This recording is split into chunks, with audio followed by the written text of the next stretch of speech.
Broadcasting from the heart of the nation, the next generation in conservative talk radio. This is the Voice of Reason with Andy Hoosier. Yes, it is. What is up? Welcome into it, my friends. It is a Wednesday, middle of the week, the post Monday, the pre-Friday, whatever other terminology, hump day that you can explain for the middle of the week. It is the greatest day of the entire week, my friends. I am super excited. I got into a bit of a coughing fit right before the program started because I am so excited about something that I'm not going to start the program off with today because you'll think I'm absolutely nuts, but I don't really care. We have a lot to break down today, so I promise you I will get to the breaking news in just a little bit. First and foremost, welcome into the show. It is The Voice of Reason. My name is Andy Hoosier, broadcasting out of the heart of the nation in Wichita, Kansas on our flagship radio station.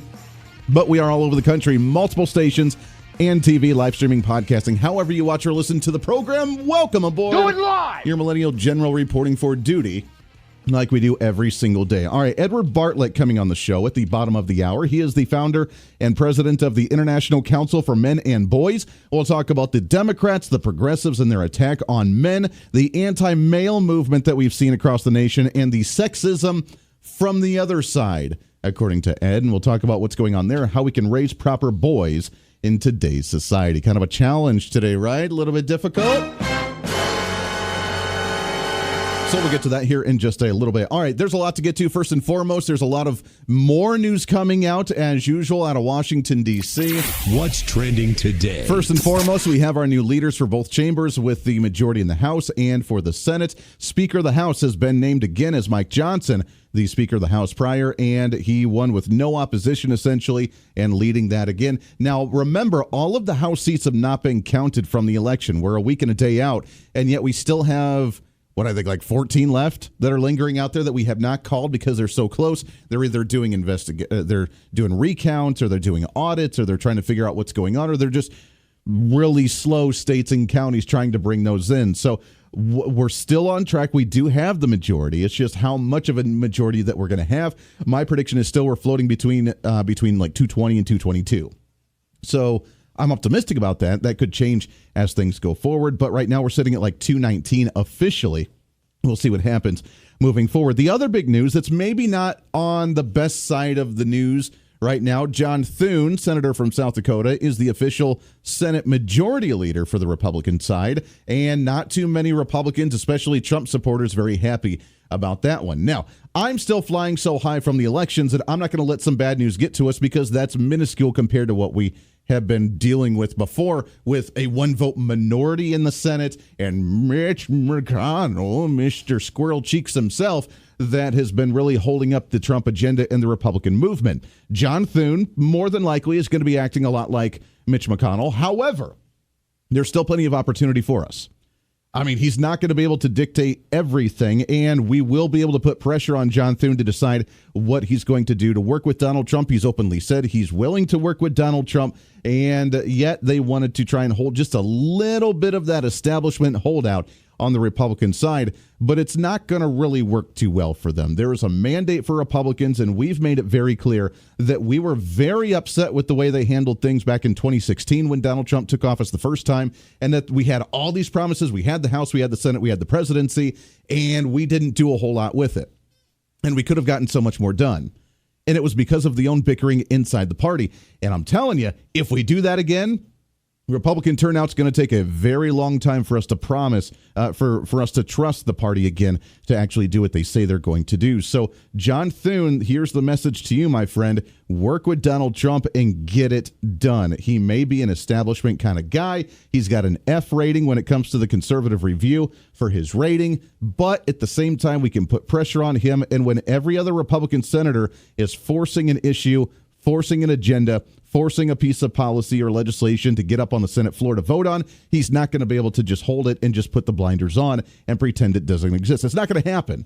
So we're still in good shape. I'm not the doomsdayer just because we lost one fight in a battle where we've won more than we could have expected come Election Day from just a week ago. So John Thune is really not much of a difference from Mitch McConnell. He does know the system, and I guess that is a benefit to be able to play the rules game against Democrats when they try to threaten to do whatever they're going to do.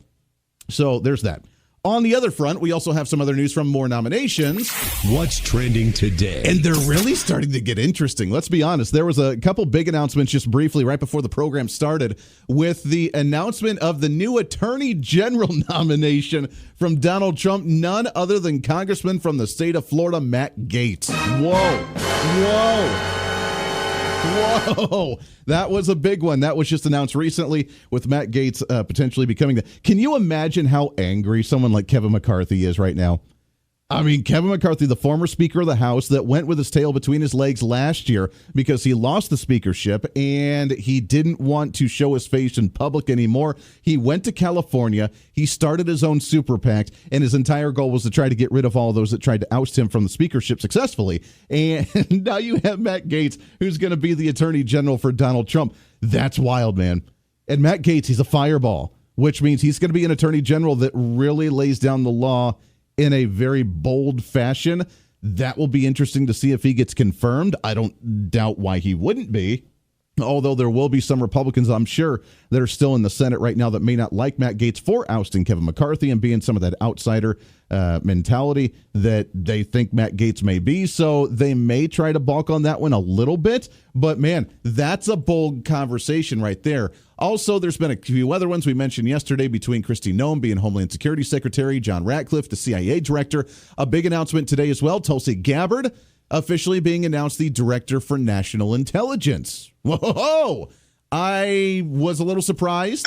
I thought it would be like Department of Defense, something with the military. But, hey, you know what? For someone who's an ardent supporter of peace through strength, someone who's going to make sure that some type of military action is deemed necessary only by the last measure and last desperate measure attempt, that she's going to make sure that every outlet has been exercised before we actually advocate for military action in some type of conflict around the world. And someone who is the head of the intelligence department would be kind of important there because, as you know, with the military-industrial complex, that they like to cause issues and be like, oh, look, so-and-so attacked us. Now we need to go be involved with them. And Tulsi Gabbard will be one of those that will be able to weed through some of that garbage and make sure that that doesn't actually happen. So congratulations to Tulsi. We knew she was going to be involved some way, but hey, well done. Well done. Finally, my favorite that I heard late last night with the announcement of the DOGE, the Department of Government Efficiency, DOGE. If you don't understand that symbolism, that is the Dogecoin, the Bitcoin that Elon Musk created. And he has come up with the name of the new department as well, the Department of Government Efficiency, DOGE, the DOGE Department, with Elon Musk and Vivek Ramaswamy rocking it together to run the Department of Government Efficiency, where they say they should have a plan in place on how efficient or lack thereof the government's operating by June or July of 2026, giving them 1 year to study everything and then giving us essentially 1 year before the midterm elections to actually do something about it as a work in progress. That gives us this budget tier. I think it's brilliant how they're doing it. I mean, we have this budget cycle that we're already in the fiscal year for 2025, essentially, where we can start weeding things out. Obviously, we have a continuing resolution until the holidays in January or December. After that, we can really focus on a strong budget with a conservative mindset in both chambers to really start slashing some.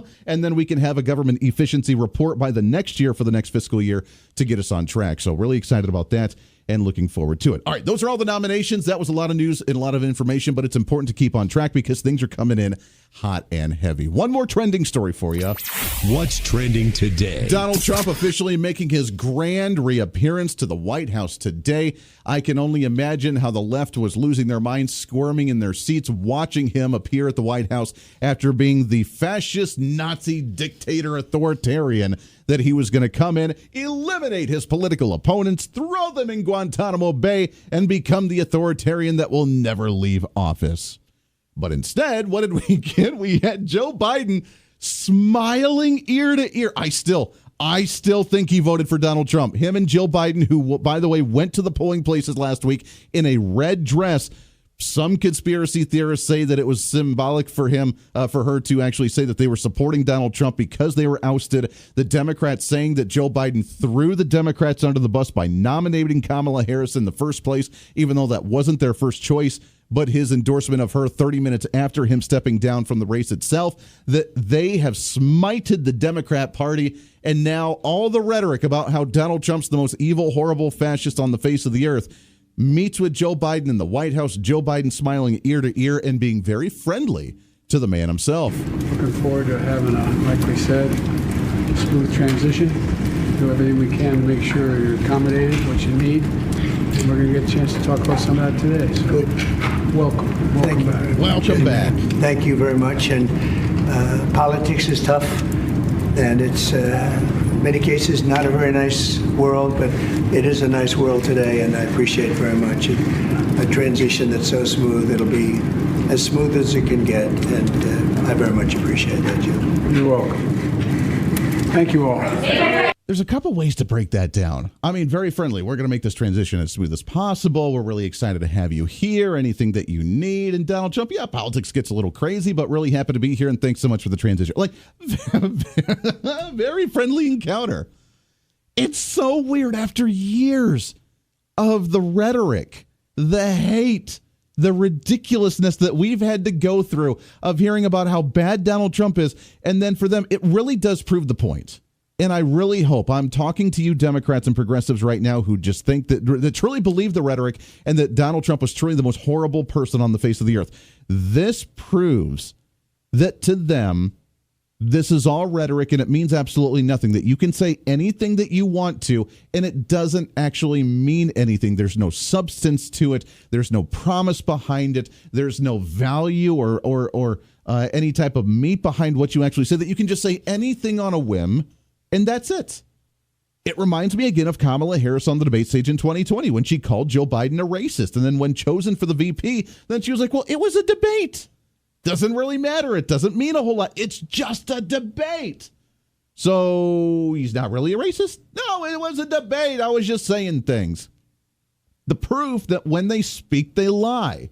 Or when they speak, they at least don't have a truth. So when they make the point is, Democrats, and again, I'm trying to reach you right now. The point is that when they make a promise of what they're going to do as a politician, I'm going to fix the economy. I'm going to get education back on track. I'm going to do this. They don't mean it. They're saying anything they can to get elected, and that's what we saw with this last presidential election. And that's why so many people saw through it. They saw through the Kamala Harris and they went to Donald Trump. Or they just didn't turn out to vote at all, which is why apparently the Democrats lost 15 million votes compared to 2020. There's more speculation behind that one, but we'll go besides that. Doesn't matter. Their rhetoric is absurd because Joe Biden, the guy who stood at a podium with the black stormtroopers around him, the red lights rising up, saying that Donald Trump and all his MAGA supporters are literally domestic terrorists and threats to democracy, is now sitting in the White House and shaking hands. And it's either because their rhetoric means absolutely nothing to them, and it's just rhetoric just to get people riled up because that's what they're oh so good at, and they play on emotion, which is how they get people driving to the polls, or we back them so far into a corner that they can't do anything else. They have no other response. And they either are realizing that they're the ones inciting a civil war by fighting against this, like they said Donald Trump was doing, and they don't want to have that black mark on their history, so they just have to play nice. They have to go with their tails tucked between their legs, and I bet you that's what they're thinking right now. This is the Voice of Reason with Andy Hoosier.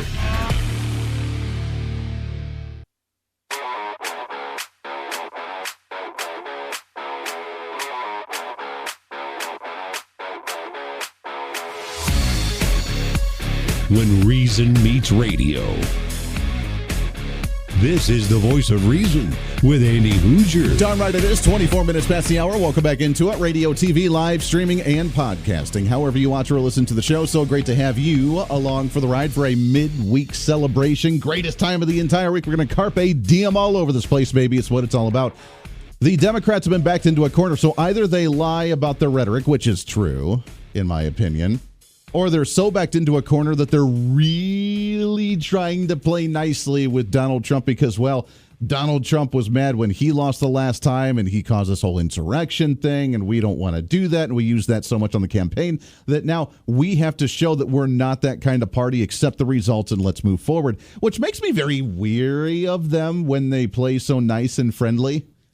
You know what I mean? Now, I know Joe Biden really threw this party under the bus, so I don't think it's Joe Biden right now. I think he's so bitter about having the nomination taken away from him that he pulled the rug under the Democrats. So he's relishing in this and think it's hilarious. The other Democrats, though, I'm very wary when they try to play nice and they're actually really nice and go with the flow. Accept the results. Don't cause anything. This is democracy at play. People have spoken, but they kind of have to after such a dominant slap in the face to them last week. All right, I don't want to waste much time with that. There is some news. I don't know if you are aware if it happened today or not. Call me the weirdo. I don't really care, but mark my words. Anybody who's listened to this program for any stint of time knows that I have been ahead of the ball on this conversation before any other conservative talk radio host. Weird news of the day. Yeah. We're going to have some fun with this. There is a 2.5-hour committee hearing done today on UFOs and UAPs. Now, before you change the dial, I want you to be aware that there is some information coming out now in the most transparent way where I've told you before, we already know they're out there. We already know you're communicating with them. We already know that you know that they're actually there. We're just waiting for you to admit it. And today's 2.5-hour committee hearing, we're headed up by Congresswoman Nancy Mace, who I'm a very big fan of with how conservative and great she is. She blew the doors off of a lot of this during this committee hearing today. Army Colonel Carl Nell, a member of the federal government UAP task force, said at a conference this past May that non-human intelligence exists. Non-human intelligence has been interacting with humanity. This interaction is not new, and it's been ongoing, and there are unelected people in the government that are aware of that. Did you just what? Say what? I know. Congresswoman Nancy Mace making the official claim non-human intelligence is here, communicating with us. The government knows about it, and non-elected officials have known about it and kept it under wraps. I have not had a chance to listen to the entire 2.5-hour long committee hearing today. However, they did unveil, which you can now Google and start to research on your own accord, what they call Operation Immaculate Constellation is a program that apparently is not supposed to exist, but has existed that elected officials and even heads of agencies and departments weren't even aware of after an Admiral Gallaudet ended up breaking the entire seal here. That is a compartmented program that even senior officials, including myself, were not read into. Last year's UAP hearing before this oversight committee confirmed that UAP-related information is being withheld from senior officials and members of Congress. And just this week, I learned from former DoD official Chris Mellon that satellite imagery of UAP from a few years ago still has not been shared with Congress.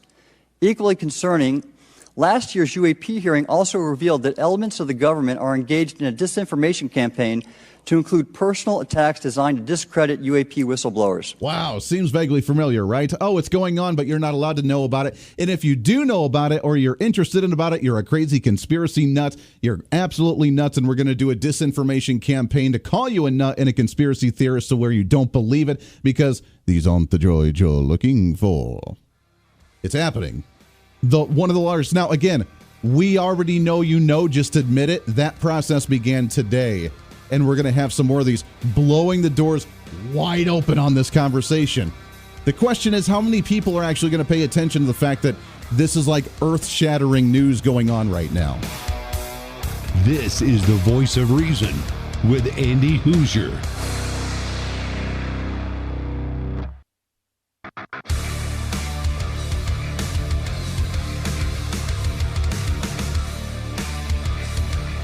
Truth, reason, and common sense.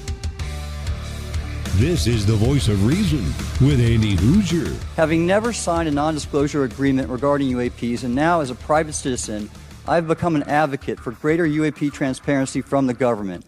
The continued overclassification surrounding UAPs has not only hindered our ability to effectively address these phenomena, but has also eroded trust in our institutions.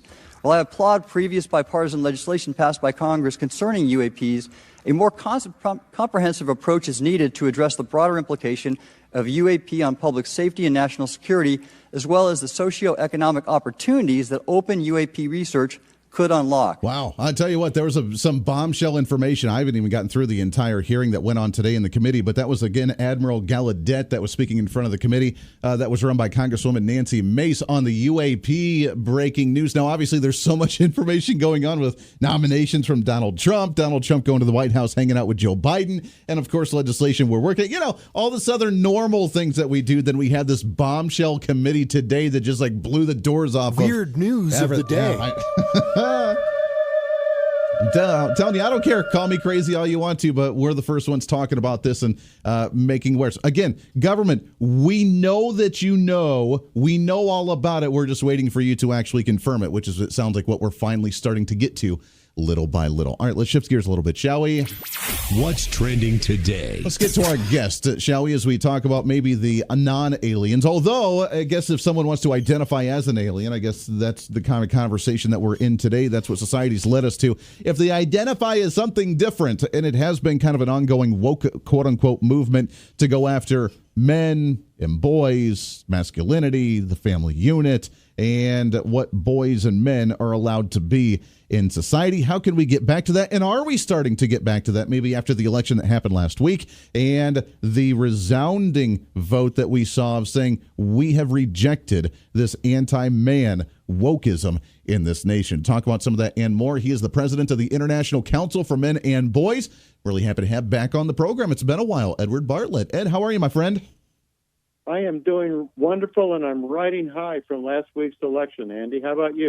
Same way. I'm telling you, it's been a week-long celebration going on, and every nomination that Donald Trump has done, it's almost like a shock and awe factor of the team we're putting together. I've never seen something like this. This is going to be a wild ride starting in January. Well, I think you're right. So, talking about men, way back about a month ago, people started talking about men as what they call the power demographic, the swing vote that was going to make the big difference if they turned out. Well, men did turn out in large numbers, and if I can, let me give you a couple numbers here. So when they tallied up the votes, these are the exit polling by CNN, they found that 60% of white males voted for Donald Trump. Hispanic men favored Donald Trump by 55%. Wow. And married men, get ready for this, among married men, 60% supported Donald Trump. So that is an astonishing number that's never happened before in our nation. That really is incredible. Now, I did laugh, and I have to get your take on this. I laughed because for years, the Democrat Party, the progressive movement, the wokeism that we've been seeing that's kind of taken hold of the Democrat Party, they've really come after men, and white men especially. If you're a man, if you're straight, if you're white, then you hit the pinnacle of the worst human being on the face of the earth, and we're going to come after you. And I've told this story on the air before. My brother, who's about 7 years younger than me, when he was in college, he literally was told, now he went to the University of Colorado in Boulder, I believe. No, he didn't go to Boulder. He went to Fort Collins in Colorado. Nonetheless, the professor told him straight up that because he was white, he was straight, and he was male, and he had both of his parents that were not separated, that he was literally the example of what is wrong with society today. That's what the professor told him in college, which blows my mind. But then all of a sudden, Ned, then we saw this election where you got Tim Walz out there wearing the camo hat, trying to figure out how to load a shotgun. You got Kamala Harris on late night talk shows, drinking beer. They were desperate to try and appeal to the male voter because they realized that they've been attacking them for so many years. And they failed so horribly. Some of you may have seen that video about men. It was called Man Enough, and if you Yes. looked at it, nobody knew if it was a parody or if it was intended to be serious. I think they really wanted to be serious, but the truth was all of those men in that video were all homosexual. So of course they didn't appeal very much to the hardcore heterosexual male population. Right. But really obnoxious, though, is Joy Reid on CNN. It seems every other talk she gives, she's talking about misogyny. She's talking about the patriarchy. Well, she has just gone crazy. That she has no idea what's really happening in the world. It's a great point. You mentioned those stats about the voter turnout for men, especially Hispanic men, white men, married men, that all turned out for Donald Trump. It was a big story, the couple days right before the election, that women predominantly turn out for the early voting, and that they were really trying to pander to the women vote, saying that they were going to rise up. Women were going to rise up and bring Kamala in because abortion was the number one issue that Americans apparently cared about. But they always said that men voter turnout is always predominantly lower because we're always working so much that we never have a chance to actually get to the polls. And that was the big push from the Republicans, is trying to get men to actually turn out. Do you think that was the dynamic change here in the nation, was the fact that men did rise up enough to want to turn out to the polls and actually make their voice heard this year? Well, very much so. And for example, I know that the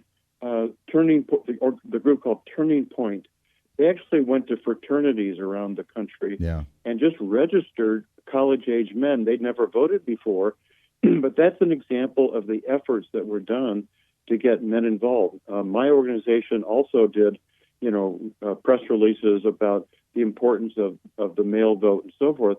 So I think it was sort of a multilateral effort. Donald Trump, of course, he was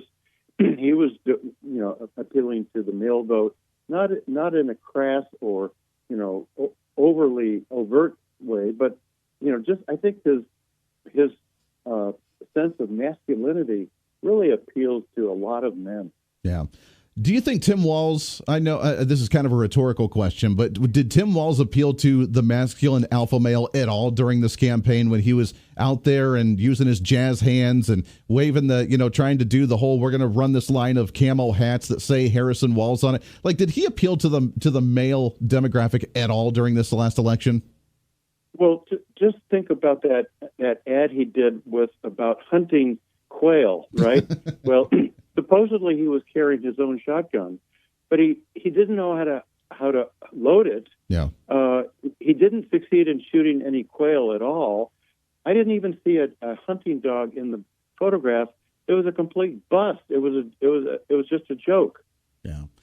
It's very true. We're talking with Ed Barlett. He is the president of the International Council for Men and Boys, which you can find on their website and see what they're all about. Let's talk about the family structure now, because obviously wokeism has been really trying to dig in that wedge with the family structure, especially with boys and girls that are getting right up to middle school, that developmental age where they're starting to go through all their big changes, and they're already having a hard time questioning and angry about everything, which I am very much not looking forward to that time for my 10-year-old daughter when that happens relatively soon. Right. But that's the time where it seems like there has been a big push to say, hey, if you believe you're different, you are. If you believe that you're something different than you are, go ahead and don't tell your parents. Do you think this election was a rejection of that mindset and saying, hey, don't come after our children the way that you have been by corrupting them and turning them into this woke movement?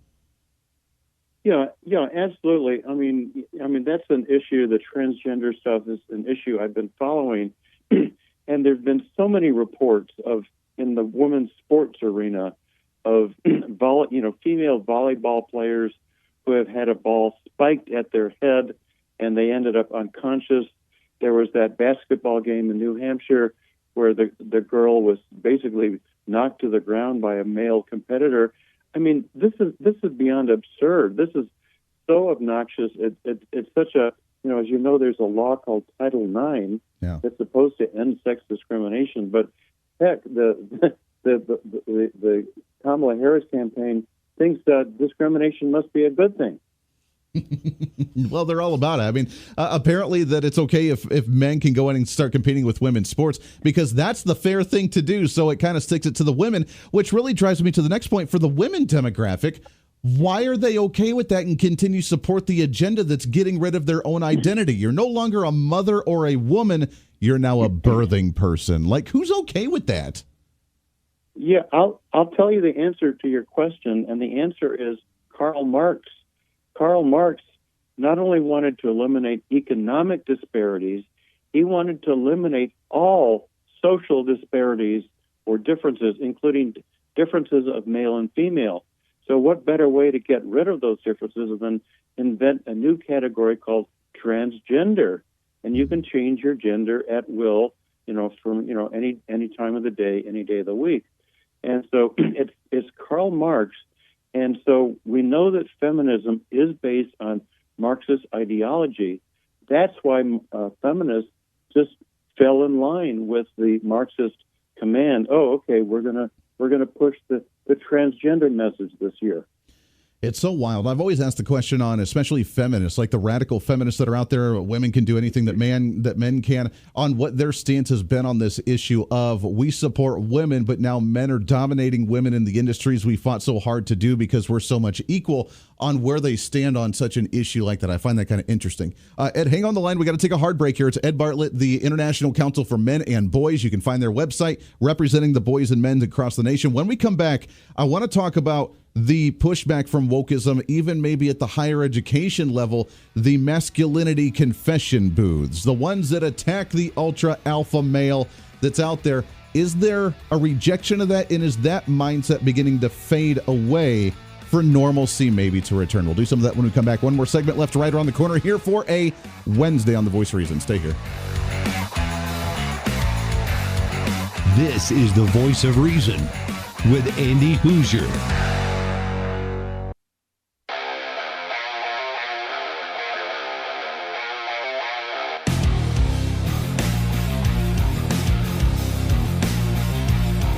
America's safe space for common sense.